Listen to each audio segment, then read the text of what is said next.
Chris Pine, apparently the go-to guy for playing captains. Captain Kirk, captain in the Coast Guard. Maybe he'll star in the Captain Kangaroo biopic next.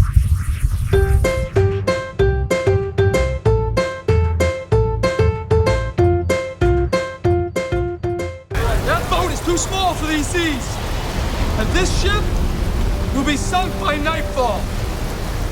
Now, every fella here wants to live. The only way that happens is if we run her aground.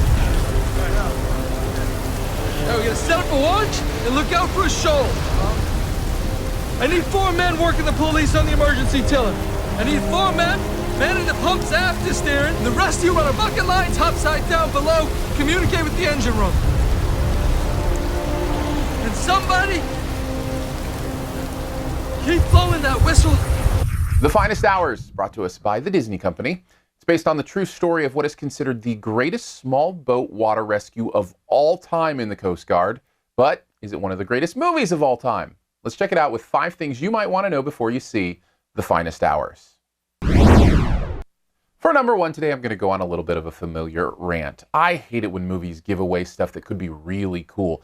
The way the ship they're rescuing is wrecked and what they are up against is an incredible thing. And the way the movie reveals it is so beautiful and wonderful and awe-inspiring.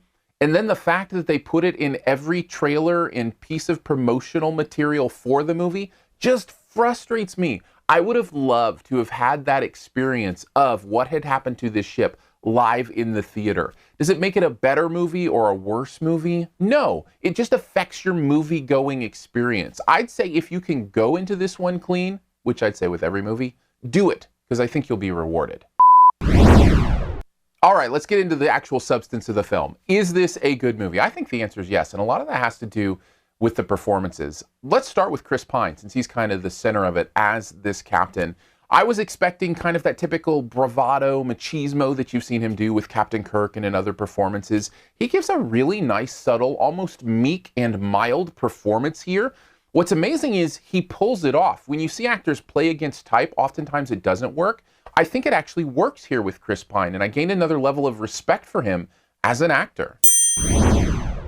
And he's not alone in this. There are a lot of great performances in here. I wanted to highlight what I think is the best performance in the movie and quickly becoming one of my favorite actors, Casey Affleck. He is so good in this.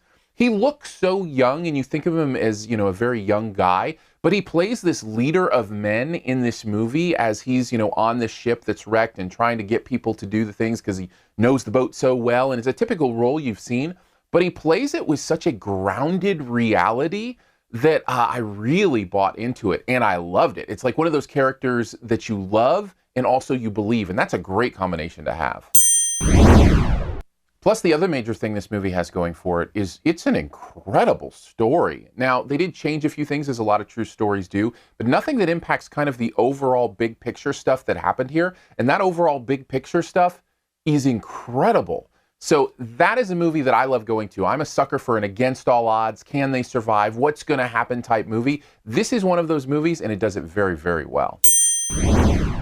If you're getting the idea that I really liked this movie, you're not wrong. I was kind of surprised. Now, there is a major problem with it, a big enough problem that it affects the entire movie. It has that layer of Disney cheese on it, that kind of roll your eyes, syrupy, saccharine kind of thing that doesn't feel as real to life, even though it's a true story. Now, I can handle that a lot of times. I actually don't mind it. For most of the movie, I was okay with it. Then it came to the end. The fault of this movie is in the way that it finishes. It tries to amp up the power of the love story in a way that I don't think it actually needed to be there to have the resonance that it would have had anyway. Trying to avoid spoilers, but just to say, the end was even a little bit too cheesy for me. Overall, I would say The Finest Hours is a good watch, an exciting true story with some great performances that only suffers from a little bit of the cheese factor. That can bring it down for me about to a B.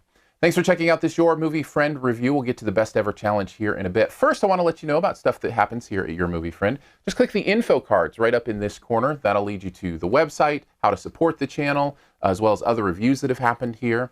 If you'd like to follow me on Periscope, just search for Aaron Dicer. Any movies I don't get to do official reviews on the YouTube channel, I do a Monday movie scope that you can check out there live and interact with. Lots of fun. Also, you can listen to the podcast SiftPop. SiftPop is the name of the podcast. Just search in iTunes or Stitcher, wherever you do podcasts. All right, on to the best ever challenge. This is where you name the best movie ever in a particular category. Also try to identify my choice. What is the best water rescue movie ever? For me, it has to be the one where the director had a cameo as a weight loss advertisement in a newspaper. Take a guess at mine in the comments. Also leave yours there as well. As always, here's 5 extra seconds to hit the subscribe logo right down in this corner.